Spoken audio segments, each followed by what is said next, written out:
into you. There are fires inside these processes, very strong. The nature of these things which are meted out in the blood and in the lymph, etc., to produce us. We are created out of energy, which is quite violently contained. We are processes like this, and we do have to be ruled. The organisation of our system, is very difficult to process. So in that sense, think seriously about the fact that although we might be delicate and refined, I know you're looking at me when I say that, but inside we are still these levels of energy in balance. If they weren't in balance, you would see the violence of them. It's remarkable, really. And I'm reminded of the fact that I had a friend who used to, in fact he demonstrated to me just how violent a motor car engine was when you don't balance the silencer properly. If you take the silencer out of an engine, what you hear is explosion. What goes on inside the car engine is explosion. Don't forget, that's what the petrol's doing, is exploding. And with that power, it's driving the pistons around. And we don't hear that when you hear the soft purr of a Skoda, like me. Then you're actually hearing an explosion contained and channeled into a usable function. You've got to remember that what's going on inside the engine is a violent alchemical process. The diesel is exploding. And in fact, only today, I took my car in to be serviced, and he said, "I'm sorry, you've got all sorts of carbonated engine oil at the bottom of your tank and in your cylinders and everything, and we're going to have to clean it." And he said the terrifying thing is it could start to use its own engine oil as fuel, and the only thing it'll do then will work until it seizes up because it's got no lubrication, and then it'll explode. And bang, you've lost the car. Now luckily that didn't happen. You can all breathe a sigh of relief. My old car is still going. But the process, it brings home to the fact that the process is quite a violent one. It's contained and it's balanced beautifully by the other processes within the engine, mostly metal, lubrication and forces like that, so that explosion can actually drive you along the road. But it is, in fact, an explosion. Every time the piston comes up, it goes bang, and it's forced down again. Bang, and it's happening thousands of times a minute. We forget that, but if you take the silencer off a car, you can hear it. So, we are like that. So this drivenness about these things remembers that to get that balance, you have to be quite violent in return. And in that sense, this is what we're talking about in the nature of being human. This red earth. And the paradisical garden is actually when these things are dragged and bound into balance. And it's a personal choice. But note in this exposition of prodigality in God and man, the difference between knowing and unknowing action. Adam fell from grace unwarily, and thus committed his progeny to the long course of historical regeneration, or resurrection, in time. Only when Christ incarnated to show the way of it, did individual man have the blueprint of personal regeneration. Christ's prodigality is deliberate. His descent into the stubborn piggery of the fallen world is a willed act in order that he might demonstrate the mode of return to the Father. Right. So, this again is this Christian metamorphosis of the animal up into the God, the lifting of what is literally a creature of the earth into something which can rule, can organize, can balance itself, and become a conscious being. Again, going on, the conscious prodigality is an essential process of the noble education.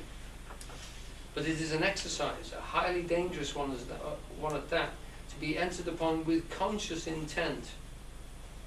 I'll so offend to make offence a skill. This is what Hal says when he's going down into the city. He's going down into the stews to see what goes on. This is the means whereby the king learns how to rule, and thus enables the next line of that speech to become a fact. So what he actually says is, I'll so offend to make offence a skill, redeeming time when men least think I will. which seems out of place for the king unless you hold this reference, this echo of Christ in that as well. That redeeming or judging again. To deem is to judge. I deem it this way, I deem it that way, I judge it this way, I judge it that way.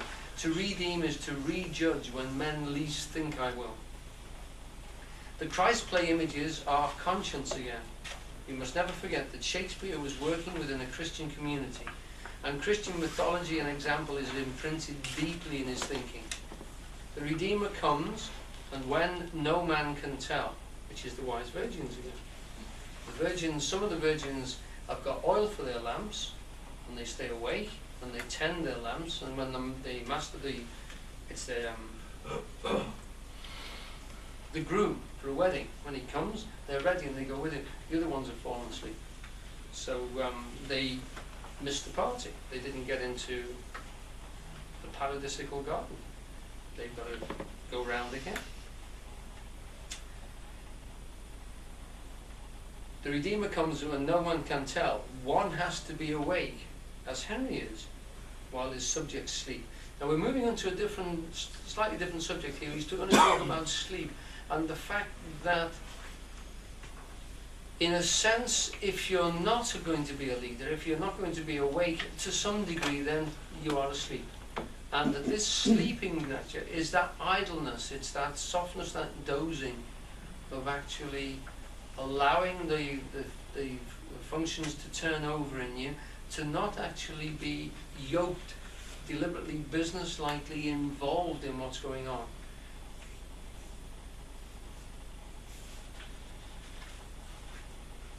And so the darkness of the ignorant remains non-comprehending of the light of intelligence that shines within it and works therein. Hal's progress to the throne is the story of the man who has trod the conscious path of hierarchical power. The sunlight splendor which illustrates his play of Henry V is the result of his efforts to discriminate and affirm the dialectics of that power in his every word deed and deed word. In him, the word and action come together in effective unity.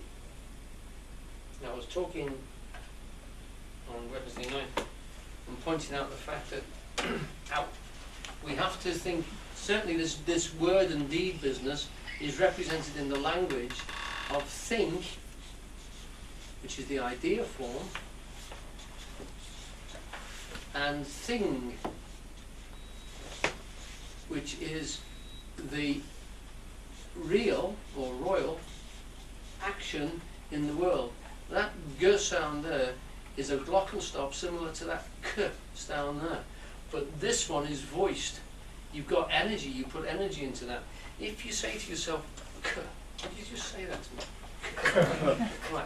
What you're drawing is you've got a wall inside your palate which you're hitting with an energy. There's the k. Right? Now, with the G, you're actually bringing up vocal cord sound and hitting that with the same process. So instead of the k, which you can whisper, you get a g. Can you hear the difference? Can you make the difference then? Go on. Right. Now this is the voicing where you're actually putting that process with energy. You're making it real in the world. You're turning a think into a thing by voicing it. This is why we can read the book, but if we actually sound the words, we get a vibration that goes right through our substance. You know? And if you say it with a degree of effort, you can hear the vibration going through you. And the words themselves are tuned to move you. And it's a different thing completely between a think and a thing. You can think yourself a king easily. To become the thing, to actually step into the situation